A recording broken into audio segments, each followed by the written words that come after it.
Hey, good morning there, YouTubers. Hope you guys are doing well. It's a nice, brisk North Carolina morning right now. It's about 40 degrees, so starting to get into some nice fall weather. But anyways, yeah, let's get into it. So talking about the next gen test coming out of Charlotte most recently, I'm gonna kind of give you my my quick thoughts on all that. Right now, it's a lot, better outlook than, if you would have asked me 2 months ago, I think about the next gen car. So I'm pretty proud of NASCAR's, engineering department, along with the other engineers from teams that have been helping to solve issues with the cars. And that's what we're going to kind of dive into right now. So, yeah, so a lot of teams tested at Charlotte for 2 days. They actually ran some night laps, which is pretty cool. There were some wrecks, some spins. Austin Dillon, like day one, first few laps into a run, crumbled it up pretty good.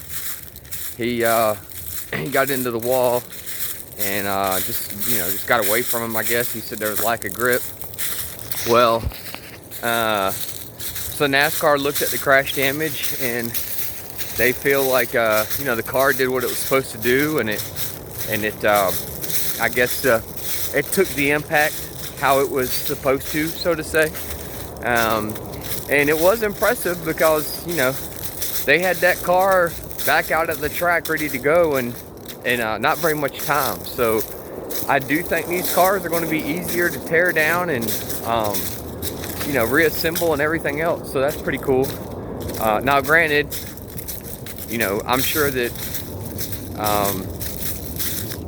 RCR didn't want to burn through a brand new front clip as fast as they did, but and rear clip, I believe they had to replace.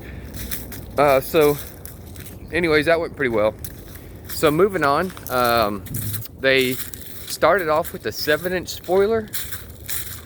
I believe it was 7. I don't think it was 8. It was 7-inch spoiler, and the lap times were about 2 seconds off of the most recent Charlotte race with the Gen 6 car. So then the next day, a lot of teams used a 6-inch spoiler. So the 6-inch spoiler did give them more speed, but obviously it, from what the driver said, gave less stability and kind of made you more uncomfortable. So kind of like with the older car, I would say more of like with the, I'd go back to about 8 or 9 years ago. I think this car is kind of sort of similar parity to the older, I guess it'd be the Gen 6 car or maybe the Gen 5 or COT car. Is you've got to, the more uncomfortable you are, in the turn and in the gas and out of the gas, probably the quicker you're going to be. And that's kind of how Chase Elliott was describing it in his interview the other day. The guys that are going to ride these cars and be really comfortable are probably not going to make the quickest lap times. That's what he said, not me. So we'll see if that holds true. But yeah, so they're playing with the spoiler. I think the 6-inch was a good sweet spot. I think a lot of fans want it cut down some more. So we'll see if they cut it down to 5 or 4 inches, or who knows.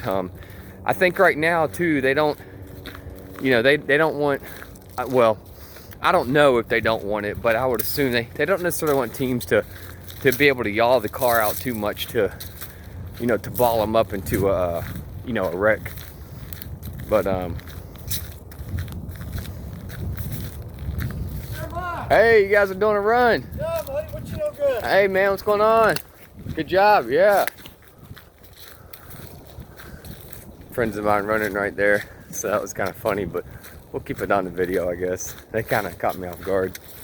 But but anyways, I usually walk this little trail and people don't come down through here. So that was very surprising to see two guys, pumping it out.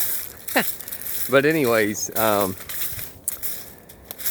yeah, so going back to the, I got a little sidetracked here. Okay, yeah, so we got the spoiler covered. Oh, big thing next. Also, they seem like they've improved the suspension or power steering. I'm sorry, the power steering issues. So power steering, without getting too complicated, the power steering was the rack in the power steering, and basically the rack is kind of, pretend that's what actuates the steering rods to get pushed left or right to turn the wheel, right? So that's hydraulically assisted. So when you turn the wheel, there's a linkage that goes down, and it's just like a left and right type of deal. Well, long story short, the inside of that mechanism was getting too hot. Anyways, they fixed it. It seems to be working outstanding. Seems to be working really good, which I think is great. And they were, having issues with that, so that's fixed. It seems like the cooling issues are no more. It seems like the drivers are nice and cool. Now, granted, they did these tests in cooler days, but it was full sun, so it seems like the temperatures are good. We'll have to wait and see, though, on a nice, hot, humid, muggy day, though. If the cars are still cool like they need to be. We'll see. So I do think that maybe that might still need to be played with, depending on the you know what I mean, like the when they get into the summer months, because the test was 70, 75 degrees, lower humidity than usual. Let's see, what else did I get into? What I really like is, I like how the cars have dual exhaust. That's no secret, but I do like how it looks like the flames are coming out of them and popping out. So I think that would be really cool for fans, because the pipes used to always be on the right side of the car, I believe. So unless you were sitting in a turn, it was kind of hard to see the flames come out. And plus, they get so close to the wall on entry that it was hard to see. So you could see them like Martinsville and stuff a lot at night, and sometimes like Bristol you'd see them. But now you'll be able to sit across the track, and you can watch them going into, if you're on a front stretch, they're going into turn 3, letting off the gas, you'll see the flames come out. So that's kind of cool, I think, from a fan kind of visual point of view. The next one was, as far as how the car drives, I watched Brad Keselowski's inboard camera, and I really liked what I saw. It looked like he was really kind of jostling it and fighting it, and it seems like there's that moment where that car is got to get kind of settled into the racetrack, and that moment seems like it's pretty tricky, and I like that. I think that's great, because it seems like when you get into a turn initially, it's smooth, and then it gets like real kind of unstable, and then it regains its stability. And I like that. I think that's really cool. So I don't know if that's just because of the test and the setup. Probably a lot of it had to do with that, but I liked what I saw on his inboard camera. I like the off throttle time. I like the wheel inputs. I think the cars do sound better. I think they've tweaked the exhaust since, because I saw this car in person in Darlington. I didn't think it sounded good, but they sounded pretty good this past test. So I think they messed with the exhaust a little bit. Let's see, what else? That's really about it. There were some spins.